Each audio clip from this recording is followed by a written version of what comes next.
नमस्कार। आज की इस वीडियो में हम बात करेंगे पर्यवेक्षक खुली सीधी भर्ती परीक्षा 2021 में पूछे गए गणित के प्रश्नों के बारे में।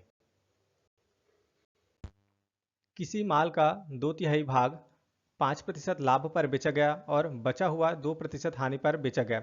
यदि कुल लाभ 400 रुपये हो तो माल का कुल मूल्य रुपए में होगा। तो प्रश्न में दिया है किसी माल का 2/3 भाग 5% लाभ पर बेचा गया है और बचा हुआ 2% हानि पर बेचा गया है।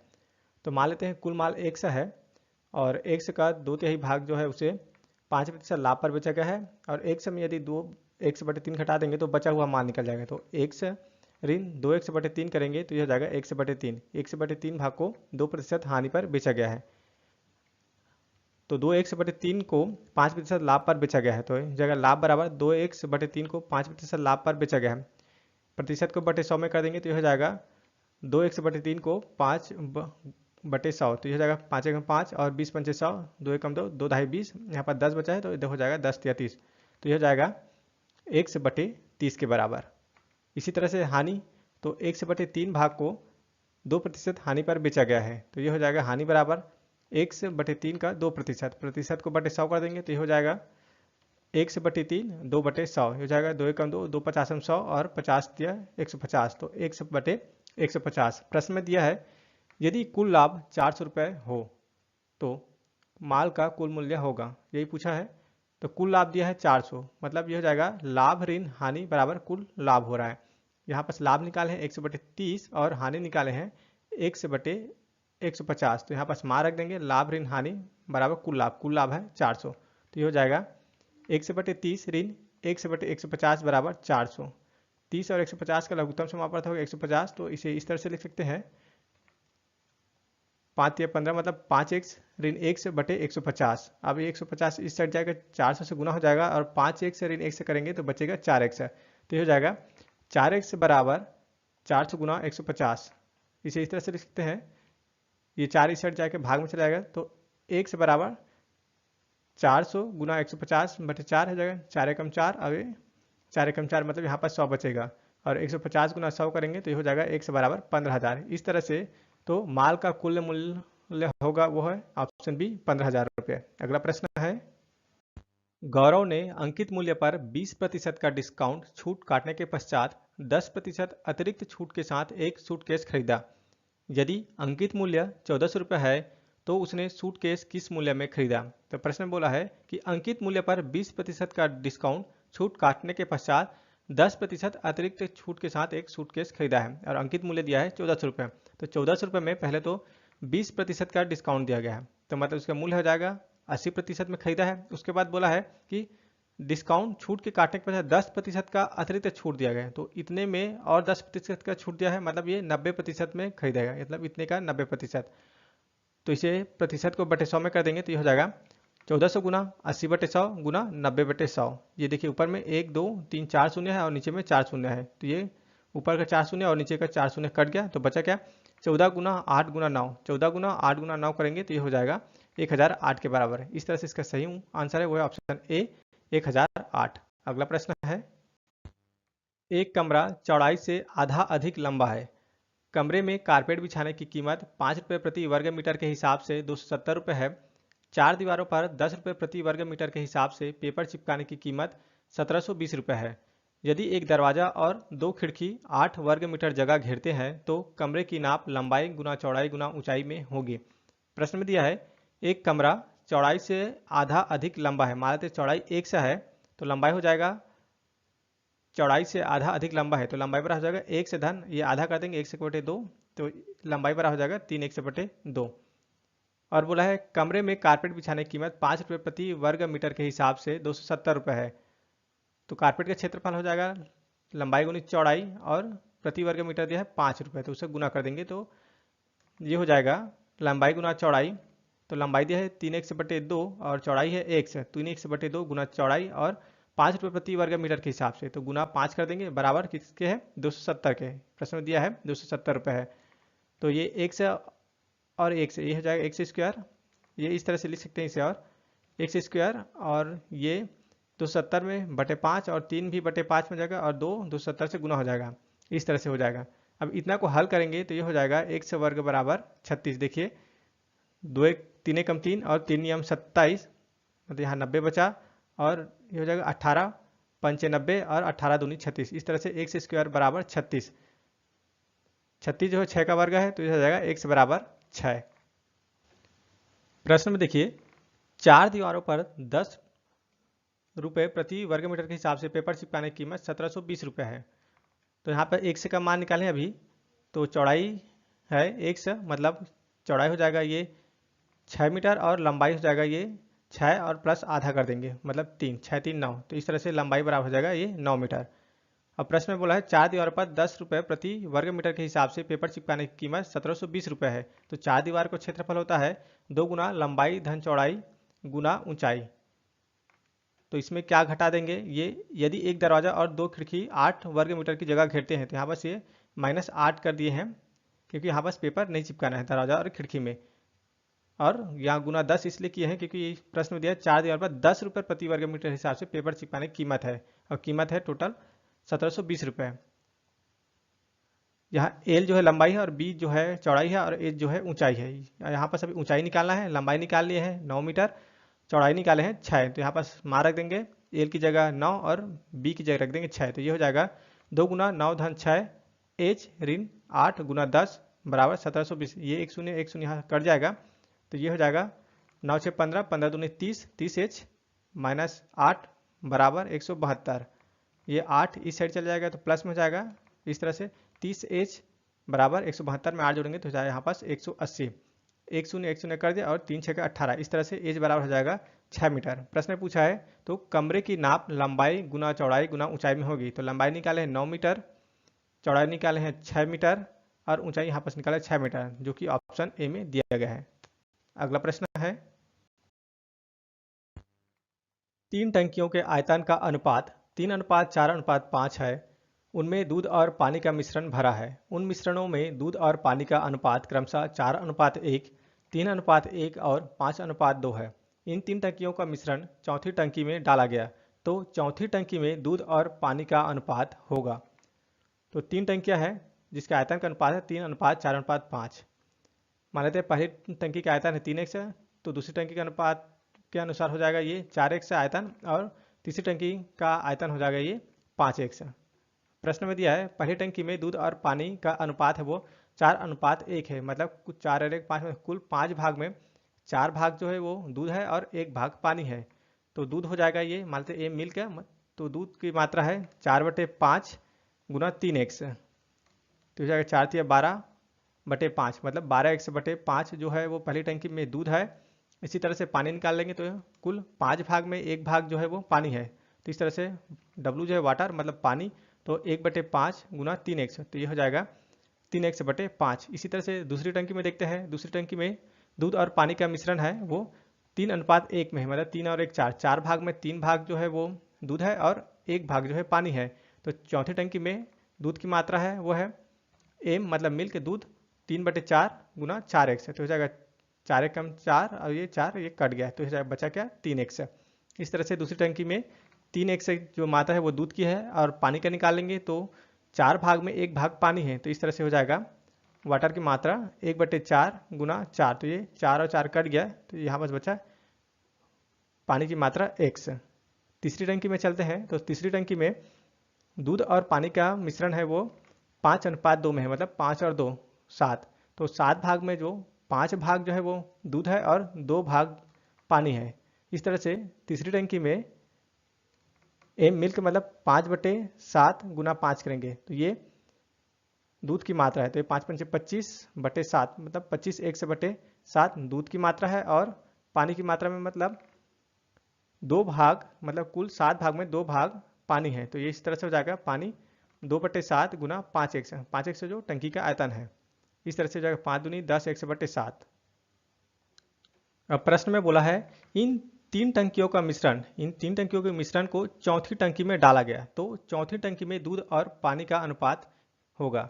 तो दूध और को तीनों टंकी दूध है उसकी मात्रा को जोड़ देते हैं और पानी की मात्रा को जोड़ देते हैं। तो ये हो जाएगा, पहले मिल के निकाल, पहली टंकी में 12x/5, दूसरी टंकी में है 3x, तीसरी टंकी में है 25x/7। इन तीनों को जोड़ेंगे तो ये हो जाएगा मिल की मात्रा, तो 12x/5 धन 3x धन 25 x/7। तो ये इसे जोड़ेंगे तो इस तरह से हो जाएगा 5 7 35, इसका लघुत्तम समाप्त हो जाएगा तो ये हो जाएगा 7 से 12 7 84 x धन 5 7 35 गुना 3 करेंगे तो 105 x धन, और ये हो जाएगा 25 पंचे 125 x/35। इन सबको जोड़ेंगे तो ये हो जाएगा 314 x/35। इसी तरह से पानी को जोड़ देंगे तीनों टंकी में, तो पहली टंकी में पानी की मात्रा है 3x/5, दूसरी टंकी में x, और तीसरी टंकी में है पानी की मात्रा 10x/7। इन तीनों को जोड़ेंगे तो हो जाएगा पानी की मात्रा 3x/5 धन 1 धन 10x/7। हो जाएगा 5 7 35 का लघुत्तम समापकर्ता हो जाएगा, तो हो जाएगा 7 21 धन 5 7 35 x धन, ये हो जाएगा 10 पंचे 50 x/35।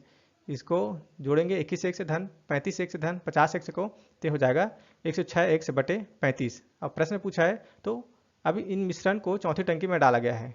अब पूछा है तो चौथी टंकी में दूध और पानी का अनुपात निकालना है। तो ये दूध की मात्रा है 314 x/35 और पानी की मात्रा है 106 x/35। अनुपात निकालना है तो उसको भाग दे देंगे तो 35 और 35 कट जाएगा, और ये 1 से 1 से भी कट गया, बचा क्या दूध और पानी के अनुपात में 314/106। इसको 2 से और भाग देंगे तो ये हो जाएगा 157/53। इस तरह से चौथी टंकी में दूध और पानी का अनुपात होगा, वो है ऑप्शन ए 157/53। अगला प्रश्न है,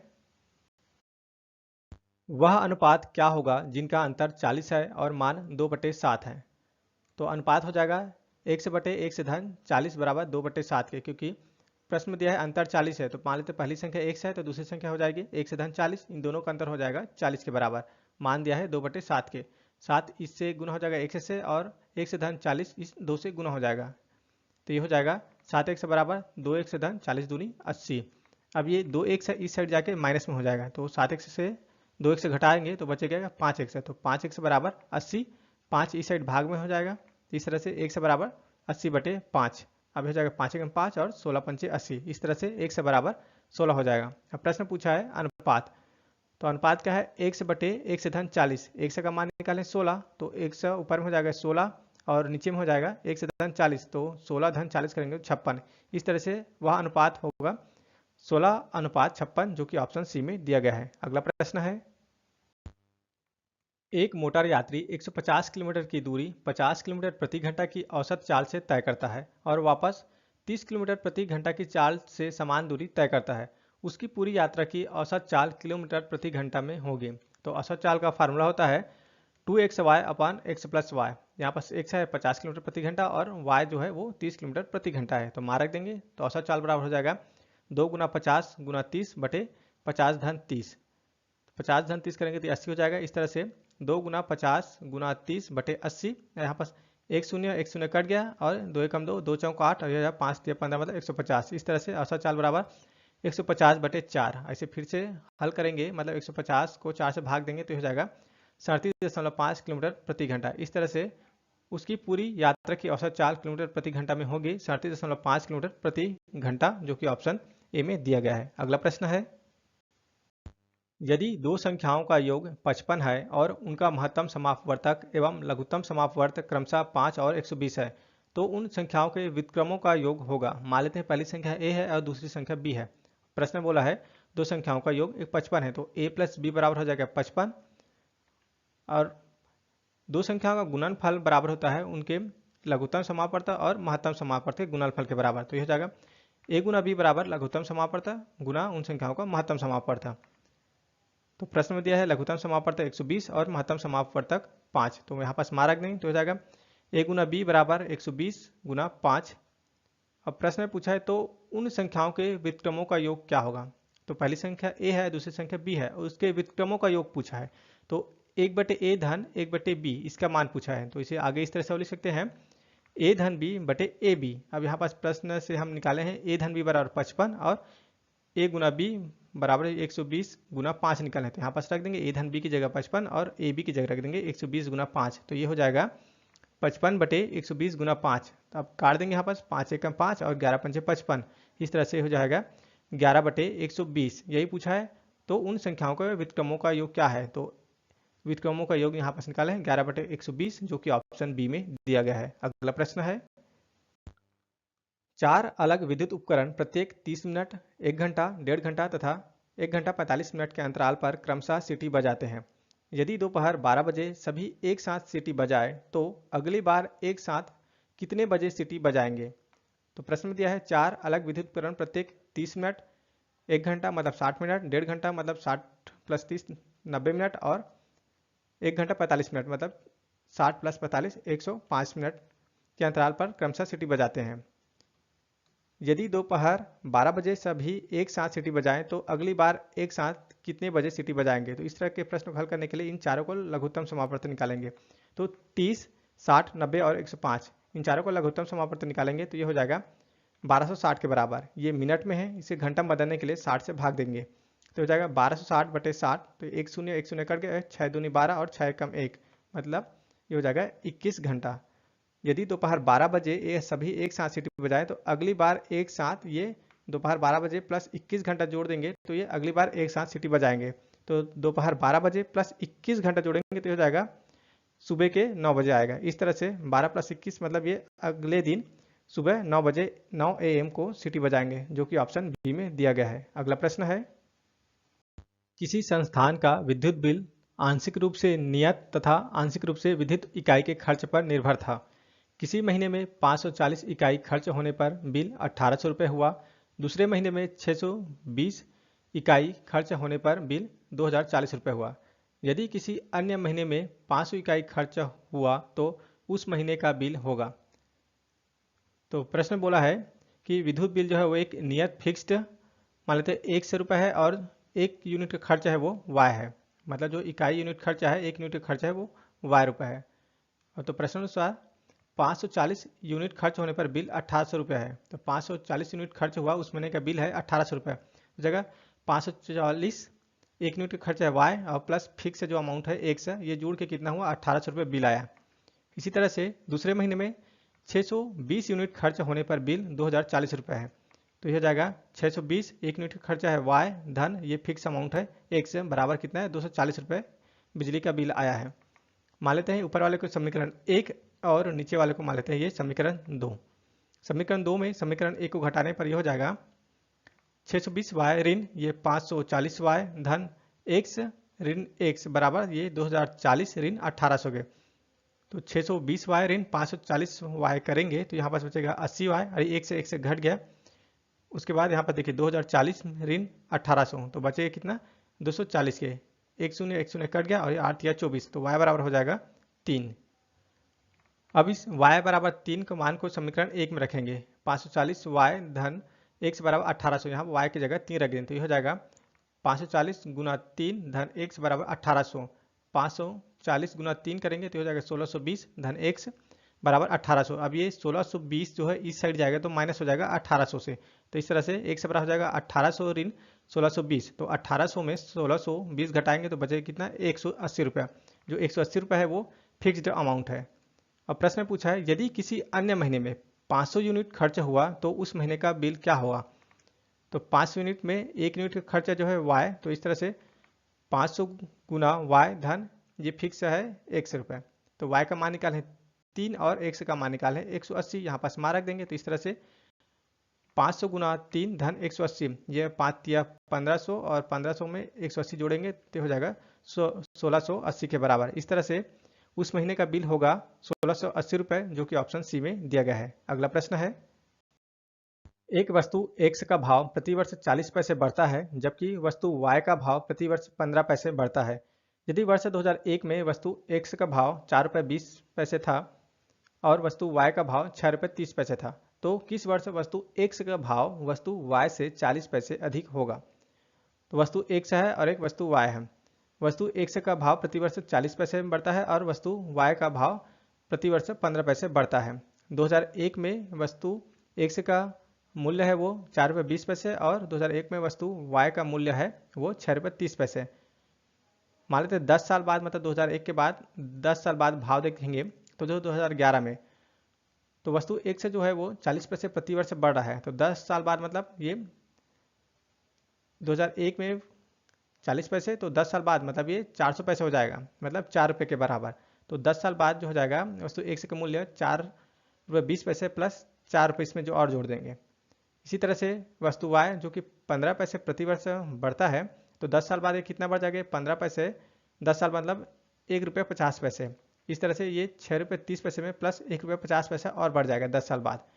तो वस्तु x का मूल्य हो जाएगा 2011 में ये ₹4.20 प्लस 4 पे जोड़ेंगे तो जाएगा ₹8.20। इसी तरह से वस्तु y का मूल्य 2011 में हो जाएगा ₹6.30 में ₹1.50 जोड़ेंगे तो हो जाएगा ₹7.80। प्रश्न पूछा है तो किस वर्ष वस्तु x का भाव वस्तु y से 40 पैसे अधिक है? देखिए 2011 में वस्तु x का जो भाव है वस्तु y से 40 पैसे अधिक है। देखिए ₹8.20 और ₹7.80, इसका अंतर जो है वो 40 का आएगा। इस तरह से इसका सही आंसर वो है ऑप्शन ए 2011। अगला प्रश्न है व्यंजक 0.06 का वर्ग धन 0.47 का वर्ग धन 0.079 का वर्ग बटे 0.006 का वर्ग धन 0.047 का वर्ग धन 0.0079 का वर्ग का मान होगा।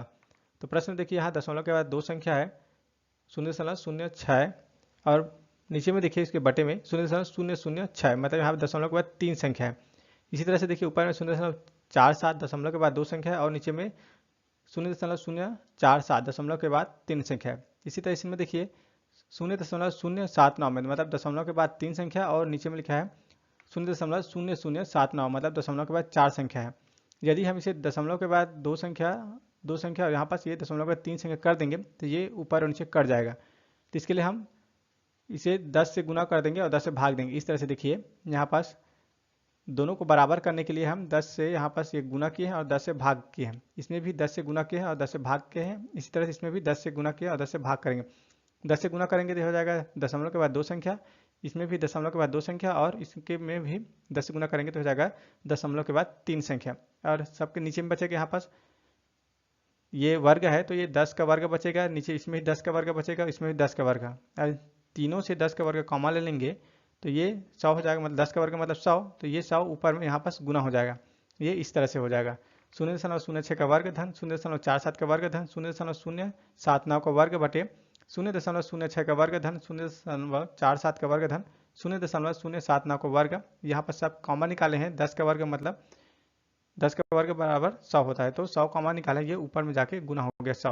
अब देखिए ये बराबर हो गया अंश और हर, तो ये दोनों कट जाएगा, बचा क्या 100। इस तरह से इसका मान होगा वो है ऑप्शन बी 100। अगला प्रश्न है 8 गुना 3.75 का वर्ग धन 1 बटे 7.5 का वर्ग ऋण 6.5 का मान होगा। तो प्रश्न दिया है 8 गुना 3.75 का वर्ग धन 1 बटे 7.5 का वर्ग ऋण 6/5 का मान पूछा है। तो 3.75 का वर्ग है, मतलब 3.75 को दो बार गुना कर देंगे तो ये हो जाएगा 8 गुना 14.06। इसी तरह से 7.5 का वर्ग है तो 7.5 को दो बार गुना करेंगे तो हो जाएगा 56.25। अब 8 का गुना 14.06 से गुना करेंगे तो हो जाएगा 112.48 धन 1 और 56.25 में 6.5 घटाएंगे तो बचेगा क्या 49.75। अब 112.48 में एक जोड़ देंगे तो हो जाएगा 113.48 बटे 49.75 यहाँ पास बचा। अब 113.48 को 49.75 से भाग देंगे तो यहाँ पास हो जाएगा ये 2.28, जो कि किसी भी ऑप्शन में नहीं है। इस तरह से इसका सही आंसर है वो ऑप्शन डी, इनमें से कोई नहीं। एक कार के खाली पेट्रोल टंकी को X प्रकार के पेट्रोल से भरा गया। जब वह टंकी आधी खाली हुई तब उसे Y प्रकार के पेट्रोल से भरा गया। पुनः जब वह आधी खाली हुई तो उसे X प्रकार के पेट्रोल से भरा गया और पुनः वह जब आधी खाली हुई तो Y प्रकार के पेट्रोल से भरा गया। बताइए अब टंकी में X प्रकार के पेट्रोल का प्रतिशत कितना है। तो जब पेट्रोल की टंकी खाली थी उसमें X प्रकार के पेट्रोल भरा गया, मतलब फुल टैंक X 100%। उसके बाद जब वह टंकी आधी खाली हुई तो तब वो उसे Y प्रकार के पेट्रोल से भरा गया, मतलब टंकी आधी खाली हुई। तो X प्रकार के पेट्रोल था, आधी खाली हुई मतलब X से कितना बचा 50% बचा। अब बचा भाग में क्या है Y प्रकार के पेट्रोल का भरा गया है। अब टंकी में X प्रकार के पेट्रोल है 50% और Y प्रकार के पेट्रोल है 50%। फिर से प्रश्न में बोला है पुनः जब वह आधी खाली हुई तो उसे X प्रकार के पेट्रोल से भरा गया। अब फिर से आधा खाली हुआ तो Y जब आधा करेंगे ये 25 बचेगा। तो इस तरह से टंकी में पेट्रोल है Y प्रकार के 25% और जो बचा भाग में है मतलब 100% बचा भाग कितना 75, उसमें X प्रकार के पेट्रोल को भरा गया। फिर से बोला प्रश्न में पुनः वह जब आधी खाली हुई तो Y प्रकार के पेट्रोल से भरा गया। फिर से आधी खाली हुआ उसके बाद Y प्रकार के पेट्रोल को भरा गया। तो आधी खाली हो मतलब 1 से 75%, आधी खाली करेंगे तो ये हो जाएगा 75 का आधा करेंगे तो हो जाएगा 37.5%, और जो बचा भाग है उसमें वाई प्रकार के पेट्रोल को भरा गया है, तो 62.5% वाई प्रकार के पेट्रोल। प्रश्न में पूछा है अब टंकी में X प्रकार के पेट्रोल का प्रतिशत कितना है, तो टंकी में X प्रकार के पेट्रोल है 37.5%, जो कि ऑप्शन बी में दिया गया है। अगला प्रश्न है 2379 को 3 भागों में इस प्रकार बांटो कि 2, 3 एवं 4 वर्ष पश्चात क्रमशः उनका मिश्र धन समान हो। ब्याज की दर साधारण ब्याज पर 5% वार्षिक है, उसका प्रथम भाग होगा। तो प्रश्न में बोला है 2379 को 3 भागों में बांटना है, तो मान 3 भागों में बांट देते हैं एक्स, वाई और जेड, तो ये हो जाएगा x plus y plus z 2379 के बराबर। उसके बाद बोला है प्रश्न में 2, 3 एवं 4 वर्ष पश्चात क्रमशः उनका मिश्र धन समान हो, और साधारण ब्याज दर दिया है 5%। तो पहले भाग एक्स के लिए 2 वर्ष के लिए मिश्र धन निकालेंगे, तो मिश्र धन बराबर होता है मूलधन प्लस साधारण ब्याज, और साधारण ब्याज का सूत्र होता है मूलधन गुना दर गुना समय बटे 100। तो एक्स के लिए 2 वर्ष के लिए मिश्र धन निकालेंगे तो हो जाएगा एक्स प्लस एक्स गुना दर दिया 5% समय 2 और बटे 100, तो यह 5 दूनी 10 और 1 शून्य कट गया 10 100, तो यह हो जाएगा 10 से कम 10 और 11, मतलब 11 एक्स बटे 10। इसी तरह से y के लिए 3 वर्ष के लिए मिश्र धन निकालेंगे तो ये हो जाएगा y प्लस वाई गुना 5 गुना 3 बटे 100। इसको आगे हल करेंगे तो ये हो जाएगा 23y बटे 20। इसी तरह से z के लिए 4 वर्ष के लिए मिश्र धन निकालेंगे तो ये हो जाएगा z प्लस जेड गुना 5 गुना 4 बटे 100, 5 चौक 20 और 20 पंजे 100, 5 एकम 5 और 6, मतलब 6z बटे 5। उसके बाद प्रश्न बोला है कि उनका मिश्र धन समान हो, तो ये मिश्र धन जो है वो समान है, तो समान है जैसे के मान लेते हैं इन सबको, तो 1 से बराबर हो जाएगा यहाँ पास ये 10 के और ये 11 नीचे में जाए, तो 1 से बराबर हो जाएगा 10 के बटे 11। इसी तरह से 23y बटे 20 बराबर के माने हैं, तो y बराबर हो जाएगा ये 20 के बटे 23। इसी तरह से 6z बटे 5 बराबर के माने हैं, तो z बराबर हो जाएगा ये 5 के बटे 6। यहाँ से x, y और z का मान निकाले हैं, तो प्रश्न में देखिए x plus y plus z बराबर है ये 2379 के। अब x की जगह रख देंगे 10 के बटे 11, y की जगह रख देंगे 20 के बटे 23 और z के बजाय जगह रख देंगे 5 के बटे 6, यहाँ पास रख देंगे तो ये हो जाएगा 10 के बटे 11 धन 20 के बटे 23 धन 5 के बटे 6 बराबर 2379। अब इसको आगे हल करेंगे तो ये हो जाएगा, देखिए 11, 23 और 6 इनका लघुत्तम समापवर्त है 1518। इस तरह से यहाँ पर है देख 23 गुना 6 गुना 10 करेंगे तो 1380 के धन, उसके बाद 11 6 का 66 गुना 20 करेंगे तो हो जाएगा 1320 के, और 11 गुना 23 गुना 5 करेंगे यहाँ पास हो जाएगा 1265 के। अब बटे में हो जाएगा ये 11 23 6 का गुना 1518 के बराबर 2379। अब इन सबको जोड़ देंगे ऊपर के जो है 1380 प्लस 1320 प्लस 1265 को, तो ये हो जाएगा 3965 के बटे 1518 बराबर 2379। अब यहाँ से के का मान निकालेंगे तो के बराबर हो जाएगा ये 1518 जो है वो 2379 से गुना हो जाएगा, तो के बराबर 2379 गुना 1518 बटे 3965। के का मान यहाँ से निकाल लिया। प्रश्न में पूछा है उसका प्रथम भाग होगा, तो प्रथम भाग क्या है x और x बराबर क्या है 11, मतलब x बराबर है 10 के बटे 11, तो यहाँ पर है x बराबर 10 के बटे 11। के का मान यहाँ से निकाले हैं 2379 गुना 1518 बटे 3965, तो यहाँ के का मान इसको रख देंगे तो ये हो जाएगा x बराबर 10 बटे 11, ये ऊपर 10 गुना 2379 गुना 1518 बटे 11 गुना 3965। इन सबको अगर हल करेंगे तो ये हो जाएगा x बराबर 828 के। यही है प्रथम भाग जो कि ऑप्शन बी में दिया गया है। अगला प्रश्न है वह समय वर्षों में ज्ञात कीजिए जिसमें एक मूलधन 20% चक्रवृद्धि ब्याज की दर से दोगुने से भी अधिक हो जाए। तो मिश्र धन निकालते हैं। पहले मिश्र धन का फार्मूला है मूलधन गुना एक धन r बटे 100 की घात t। t जो है समय है, r दर है और p जो है मूलधन है, तो इसमें r की जगह रख देंगे 20% प्रश्न में दिया है, तो यह हो जाएगा p गुना एक धन r की जगह 20 रखें बटे 100 और घात t जो है समय है, तो 20 एकम 20, 20 पंजे 100, तो ये आगे हो जाएगा 5 एकम 5 और 1 6, मतलब ये हो जाएगा मिश्र धन बराबर p 6 बटे 5 की घात t। प्रश्न में वह समय ज्ञात करना है वर्षों में जिसमें चक्रवृद्धि ब्याज की दर से जो मूलधन है वो दुगुने से भी अधिक हो जाए। ऑप्शन में दिया है 3 4 5, तो 4 रख के देखते हैं, तो टी की जगह अगर 4 रखेंगे तो ये हो जाएगा ए बराबर मतलब मिश्र धन बराबर पी गुना 6/5 की घात 4। तो इसे आगे इस तरह से लिख सकते हैं, घात 4 है तो इस 6 को 4 बार सेकेंड 6 गुना 6 गुना 6 गुना 6 और बटे 5 है तो इसमें की घात 4 है तो 5 गुना 5 गुना 5 गुना 5 रहेंगे। तो ये 6 गुना 6 गुना 6 गुना 6 करेंगे 4 बार तो ये हो जाएगा 1296 और 5 पंचे 25 पंचे 125 पंचे 625। तो मिश्र धन बराबर पी गुना 1296/625। अब देखिए दुगुने से अधिक है, देखिए 625 का अगर दुगुना करेंगे तो हो गया 1250, मतलब ये 1296 है तो दोगुने से अधिक है। इस तरह से जो मिश्र धन है वो 2.07 पी आएगा। इस तरह से इसका जो समय है वो है 4 वर्ष, जो कि ऑप्शन बी में दिया गया है। Thanks for watching. जय हिंद।